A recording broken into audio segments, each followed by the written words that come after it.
26 जानेवारीला प्रजासत्ताक दिनानिमित्त दिल्लीतल्या कर्तव्य पथावर पार पडणाऱ्या सोहळ्यासाठी पालघर जिल्ह्यातल्या मोहिते दाम्पत्याला निमंत्रित करण्यात आलं आहे। त्यामुळे त्यांच्या कुटुंबात आनंदाचं वातावरण आहे। पालघर शहरातल्या टेंभोडे इथं राहणारे विश्वास मोहिते यांनी केंद्र शासनाच्या प्रधानमंत्री सूर्यघर मोफत वीज योजनेचा लाभ घेत आपल्या घरावर सौर ऊर्जा निर्मिती पॅनल्स बसवून घेतले आहेत। त्यामुळे मोठ्या प्रमाणात वीज बचत होत असल्याचं ते सांगतात। या योजनेचे लाभार्थी असल्यानं त्यांना आता 26 जानेवारी अर्थात प्रजासत्ताक दिनानिमित्त दिल्लीतल्या कर्तव्य पथावर पार पडणाऱ्या सोहळ्यासाठी आमंत्रित करण्यात आलं आहे। मी माझ्या घराला नेती पॉवर सोल्युशन मार्फत सोलर सिस्टम लावलेले आहे आणि त्या सोलर सिस्टममुळे मला खूप फायदा झालेला आहे।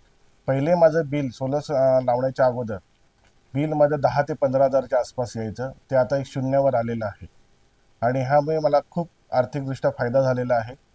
आणि मी लोकांना आवाहन करतो का सर्वांनी सोलर सिस्टम बसवून आपला आर्थिक फायदा करून घ्यावा। खूप आनंद होतोय का असा चान्स आम्हाला भेटलेला आहे आणि या सोलर सिस्टममुळे प्रधानमंत्री सोलर योजनेमुळे आम्हाला हा चान्स मिळालेला आहे आणि खूप खूप आनंदी आहे आम्ही।